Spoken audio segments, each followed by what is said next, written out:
Next topic we are doing is heart.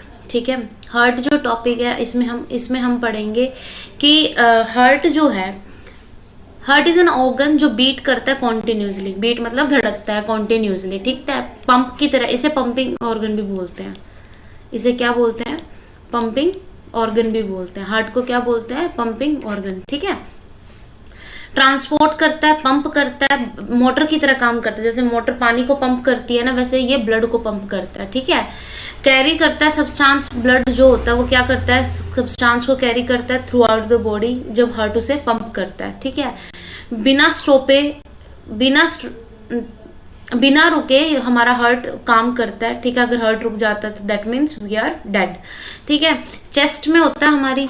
ठीक है, दिखाया था ना कि उस लंग्स के नीचे वाले में, राइट, ये हो गया हमारा लेफ्ट लंग के नीचे होता है हार्ट। ठीक है, अपनी ना मुट्ठी बंद करके देखो, जो मुट्ठी का साइज है ना वो हमारे इसका हार्ट का साइज होता है। ठीक है, रफली अपनी फिस्ट जितना ही साइज होता है। उसके बाद हम ना हार्ट का डायग्राम देखते हैं।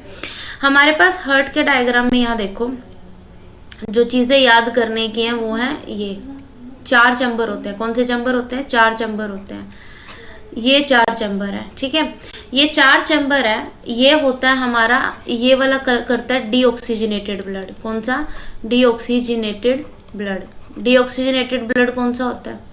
डी का मतलब क्या होता है? बताया था ना, डी का मतलब होता है एब्सेंस, ऑक्सीजन की एब्सेंस वाला ब्लड, मतलब जिसमें CO2 कैरी करेगा। ठीक है, CO2 को लंग्स तक लेके जाएगा जो। अब ये वाला है हमारा ऑक्सीजनेटेड ब्लड। कौन सा ब्लड है? Oxygenated blood. ठीक है, अब एक तो ये चीज क्लियर कर ली, ब्लू वाला क्या है? डीऑक्सीजनेटेड, डीऑक्सी, और ये वाला क्या है? ऑक्सीजनेटेड। ठीक है, अब दूसरी चीज, चार हमारे चैम्बर्स होते हैं हार्ट के। ऊपर वालों को हम बोलते हैं एट्रियम। क्या बोलते हैं? एट्रियम। और नीचे वाले को बोलते हैं वेंट्रिकल्स। क्या बोलते हैं? वेंट्रिकल्स। एक को वेंट्रिकल बोलते हैं। अब राइट लेफ्ट का देखो, जब हम किताब को, हमारी जब बुक हमारे सामने होती है ना, जो हमारा राइट होता है वो बुक का लेफ्ट होता है। ठीक है, तो ये हमारा क्या है? ये इसका राइट है। तो हमारा अभी हम बैठे हैं तो ये क्या है? लेफ्ट है। ठीक है, तो इसका मतलब क्या? क्योंकि बुक को अगर आप रोटेट करके देखोगे, अपने बिल्कुल सामने लेके आओगे, बुक को रोटेट करोगे 180 डिग्री पे, तो आपका लेफ्ट और राइट सही हो जाता है। ठीक है, तो बुक में हमारा लेफ्ट और राइट अलग होता है। 2 चैम्बर ही हैं, 2 चैम्बर ही हैं, 4 चैम्बर हो गए ना। तो ऊपर वालों को हम बोलते हैं एट्रियम, नीचे वाले को हम बोलते हैं वेंट्रिकल। ठीक है, अब उसके बाद बात करते हैं एरोटा की। जो हमारी वेन्स है ना, ब्लड वेसल्स हैं, ब्लड वेसल्स की हम बात करेंगे। ब्लड वेसल में अरोटा जो है वो ऑक्सीजनेटेड ब्लड लेके जाती है पूरी बॉडी में। It's the biggest blood vessel, biggest blood vessel. ठीक है, एरोटा। उसके बाद वेना कावा का काम क्या होता है? वेना कावा क्या लेके जाती है? It's a when. ठीक है, जो बॉडी से सारा डीऑक्सीजनेटेड ब्लड यहाँ लेके आती है। ठीक है, फिर ये डीऑक्सीजनेटेड ब्लड इस चैम्बर में आता है, राइट वेंट्रिकल में, और राइट वेंट्रिकल से कहाँ जाता है? पल्मोनरी आर्टरी कहाँ लेके जाती है इसे? लंग्स में। पल्मोनरी आर्टरी कहाँ लेके जाती है? लंग्स में। और लंग्स में जाने के बाद तो लंग्स उसमें से जो कार्बन डाइऑक्साइड है उसे बाहर निकाल के जो दूसरा ब्लड है उसको कहाँ भेजते हैं? लेफ्ट एट्रियम में। कहाँ भेजते हैं? लेफ्ट एट्रियम में। और लेफ्ट एट्रियम से लेफ्ट वेंट्रिकल में आके फिर कहाँ से जाता है? एरोटा से पूरी बॉडी में सप्लाई होता है। ठीक है, अभी एक चीज देखो,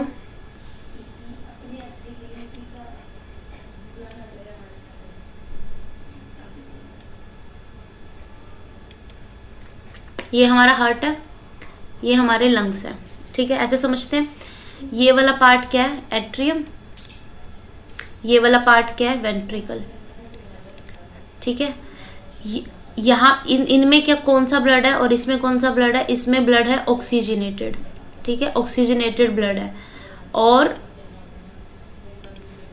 इसमें कौन सा ब्लड है? D oxygenated. ठीक है, इतनी बात क्लियर है। अब देखो, अब हम 4 नसों की बात करेंगे, 4 ब्लड वेसल्स की बात करेंगे। अब एक ब्लड वेसल है जो यहाँ पे पूरी बॉडी से ब्लड लेके आती है, इसका नाम है वेना कावा। इसको क्या बोलते हैं? Vena cava. इतनी बात ठीक है। एक है जो यहाँ से ब्लड पहुंचाती है पूरी बॉडी में, that's aorta. Full body supply होती है। और ये फुल वेना कावा क्या होती है? लोअर बॉडी से कलेक्ट करके लेके आती है, और ये भी लोअर बॉडी में लेके जाती है, ठीक है। उसके बाद अब एक चीज देखो, यहाँ से यहाँ पे आया, यहाँ पे से जो निकलेगी, एक मिनट में कलर चेंज कर लेती हूँ, यहाँ से जो निकलेगी, जो लंग्स में लेके जाएगी डीऑक्सीजनेटेड ब्लड को, ये वाली जो डीऑक्सीजनेटेड ब्लड को लेके जा रही है, इसको क्या बोलेंगे हम? इसको बोलेंगे पल्मोनरी आर्टरी। क्या बोलेंगे? Pulmonary artery.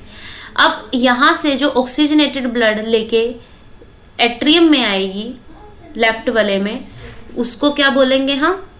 Pulmonary vein. इतनी बात क्लियर है, ठीक है। अलग अलग चैम्बर्स होते हैं ताकि मिक्सिंग ऑफ ब्लड ना हो, ऑक्सीजन वाला ब्लड अलग रहे, ऑक्सीजन वाला इन दो में होता है, डीऑक्सीजनेटेड मतलब जिसमें कार्बन डाइऑक्साइड रिच होती है वो इस तरफ होता है। इतनी बात समझ में आई, ठीक है। ये हमारा, इसको डबल सर्कुलेशन भी बोलते हैं, और हम जितना आगे पढ़ते चले जाएंगे ना, ये इसका इंट्रोडक्शन है, बेसिकली इंट्रोडक्शन है डबल सर्कुलेशन का, ठीक है। डबल सर्कुलेशन का सिर्फ इंट्रोडक्शन है ये, उसके बाद हम आगे पढ़ेंगे, ठीक है। इतना ही पढ़ना है इसमें, उसमें और कुछ नहीं है, ठीक है। अब बात करते हैं हार्ट बीट की। हार्ट बीट क्या है? जब हमारा दिल धड़कता है, बेसिकली हमारी बॉडी में 24 घंटे, ठीक है, जो रिदम्स बनती हैं, वो रिदम बनने का ना एक ही वो है, कॉन्ट्रैक्शन एंड रिलैक्सेशन। लब डब साउंड बोलते हैं वैसे हम इसे, ठीक है। कॉन्ट्रैक्शन और रिलैक्सेशन से जो रिदम बनती है ना, जिसको हम हार्ट बीट बोलते हैं, ठीक है, उसको मापते किस चीज से? स्टेथोस्कोप से, ठीक है। डॉक्टर किस चीज से फील करते हैं हार्ट बीट को? स्टेथोस्कोप से, जो हमारे चेस्ट पे या बैक पे लगाया जाता है, ठीक है। तो उससे हमारा हार्ट बीट चेक होती है, ठीक है। उसके बाद बात करते हैं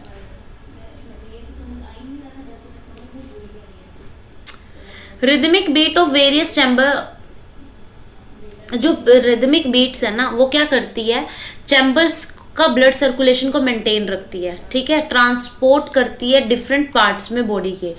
अब वही है, जब जैसे पंप होता है ना, जैसे पंप काम करता है, सेम उसी तरीके से हमारा हार्ट काम करता है, ठीक है। Animal such as sponges and hydra do not possess any circulatory system.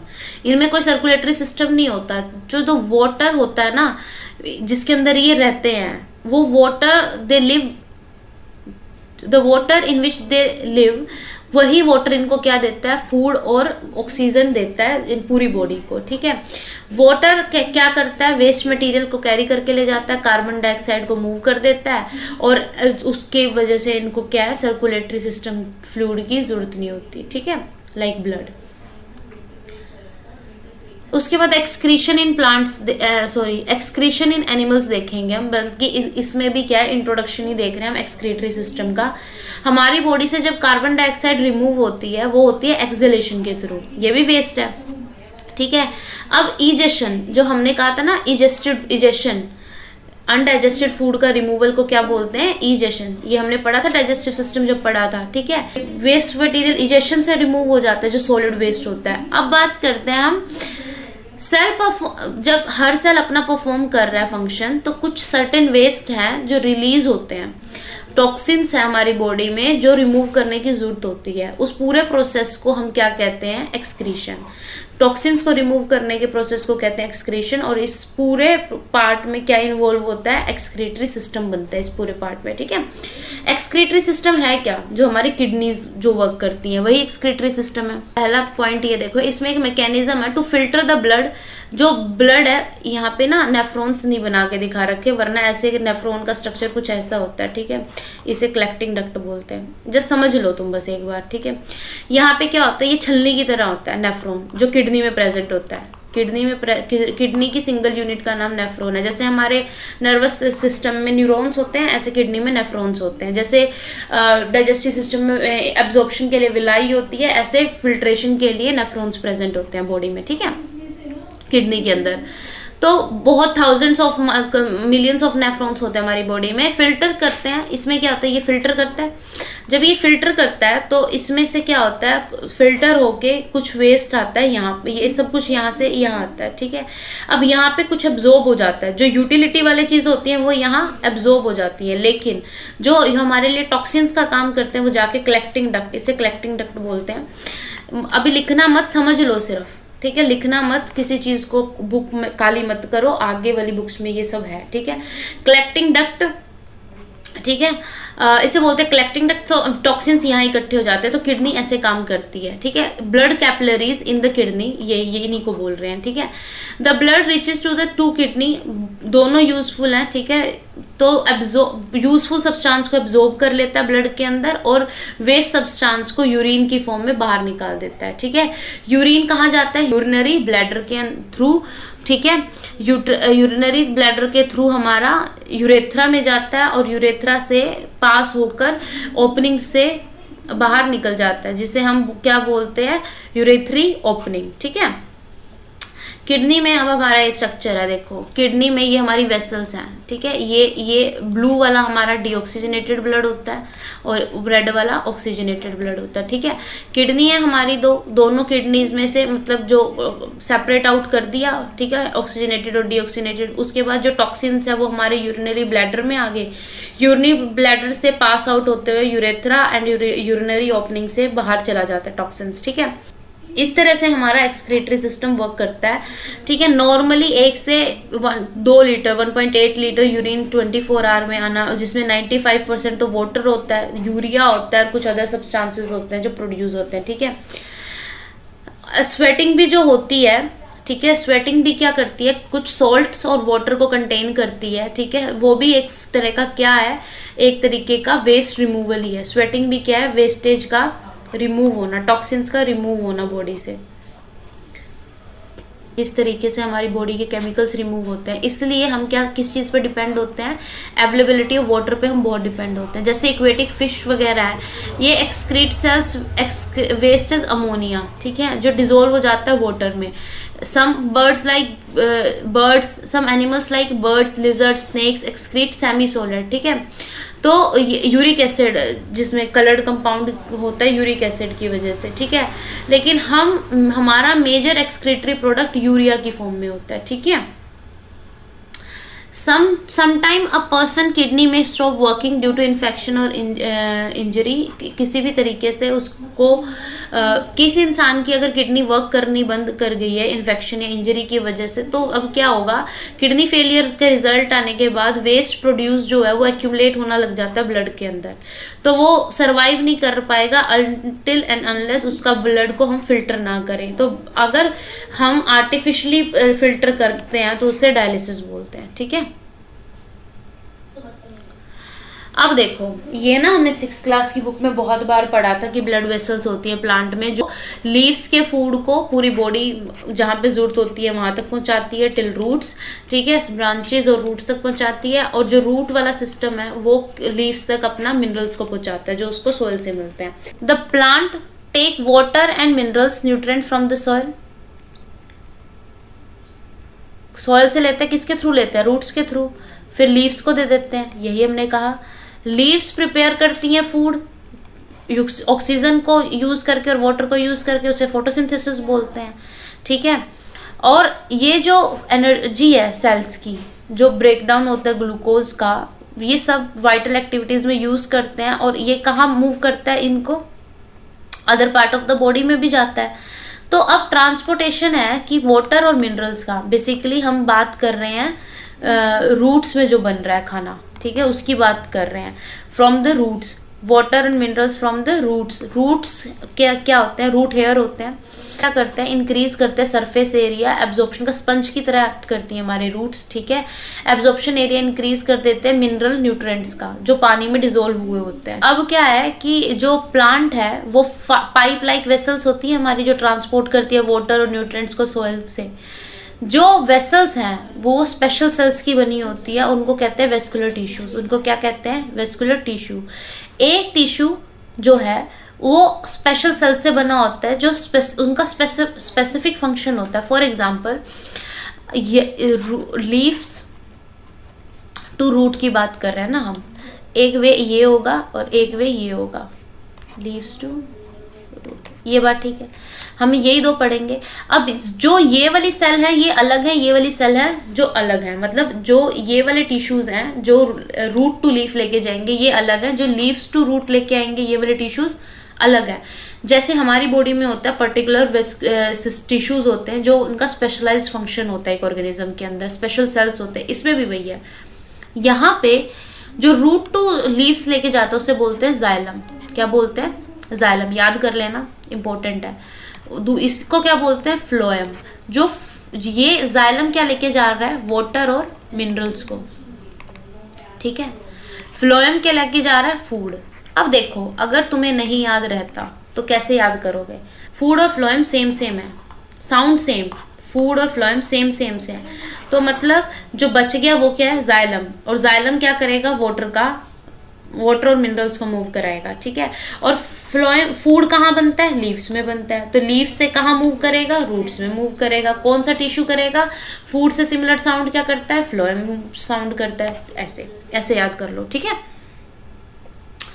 Xylem continuous network है, ठीक है, जो इट्स अ कॉन्टिन्यूस नेटवर्क जो कनेक्ट करता है रूट को लीव से through stem, branches and transport water to the entire plant, ठीक है। जहाँ पे फूड जो है transported to the all the plant done by the vascular tissue जिसका नाम है फ्लोएम, ठीक है। फ्लोएम और जाइलम सब्सटेंस को ट्रांसपोर्ट करते हैं एक प्लांट के अंदर, ठीक है। जैसे हमारी आर्टरीज और वेन्स है, यहाँ फ्लोएम और जाइलम है, ठीक है। उसके बाद बात करते हैं हम, एक्टिविटीज हैं यहाँ पे। Transpiration, that's the best topic, हम कितनी बार कर चुके हैं ये वाला टॉपिक। लेकिन अब यहाँ पे ना एक चीज देखो, यहाँ पे एक चीज ऐड हुई है। हमने कहा था प्लांट से लीफ से जो वाटर का लॉस होता है, ठीक है, वाटर का लॉस होता है, उसे वो उसको कहते हैं हम ट्रांसपीरेशन, ठीक है। इतना तो हमने पढ़ा था। लेकिन एक चीज देखो, जब प्लांट एब्जॉर्ब करता है ना minerals, nutrients, water from the soil, पूरा वाटर जो है ना वो एब्जॉर्ब नहीं कर पाता, यूटिलाइज नहीं कर पाता प्लांट। तो वाटर क्या करता है? एवेपोरेट कर देता है स्टोमेटा के थ्रू, ठीक है। इवेपोरेट करता है पूरा, क्योंकि वो आ रहा है, कॉन्टिन्यूस प्रोसेस है, हमने पढ़ा ना जाइलम में कॉन्टिन्यूस प्रोसेस है। तो वो पानी आ रहा है, अब वो पूरा तो एब्जॉर्ब करेगा नहीं, तो एक्स्ट्रा जो वाटर है वो क्या करेगा? जैसे हमारी बॉडी नहीं करती है तो वो यूरिन के थ्रू निकाल देती है। तो यहाँ पे क्या होता है? ट्रांसपीरेशन। ट्रांसपीरेशन इसका एक्सक्रीशन का काम कर रहा है। ट्रांसपीरेशन क्या काम कर रहा है? एक्सक्रीशन का भी काम कर रहा है, ठीक है। The evaporation from leaf generate a suction pull. दूसरी चीज ये देखो, जब वो कॉन्टिन्यूस प्रोसेस इसलिए भी है क्योंकि मान लो ये लीफ है, यहाँ से पानी इवेपोरेट हो रहा है इसके स्टोमेटा से, पूरे जितने भी हमारा ये सारे लीव्स को ही ले ले एक प्लांट के, इस इवेपोरेट हो रहा है हमारा वाटर। जब यहाँ से वाटर जाएगा तभी यहाँ पे स्पेस बनेगा। तो ये सक्शन का काम भी करता है कि रूट से ऊपर की तरफ खींचने का, स्ट्रो का काम भी करता है। जो वो ऐड नहीं आती है ग्लूकोन डी की, जिसमें सूरज सिर से बच्चे के वो निकाल रहा होता है, एनर्जी निकाल रहा होता है, वाटर का इंटेक कर रहा होता है, यही चीज होती है। सेम यही चीज होती है। लीव से पानी निकल रहा होता है और बॉडी रूट से सक करके हमारी जो लीव्स हैं वो पानी का कॉन्टिन्यूस पुल करती रहती हैं, ठीक है। तो इसलिए इतने लंबे लंबे ट्रीज होते हैं, उन तक पानी का कैसे पहुंचता है? डीप रूट से। तो वो संक्शन के थ्रू पहुंचता है। कौन सा प्रोसेस था वो? सक्शन पुल जो होता है उसके थ्रू, ठीक है। तो ये transpiration also cool the plant obviously, ठीक ठीक है, तो ये सब हो गया हमारा। अब भी इसमें कुछ रह गया, कुछ समझ ना आया हो तो let me know in the comment section, बाकी देखते हैं हम, ठीक है, नेक्स्ट चैप्टर में।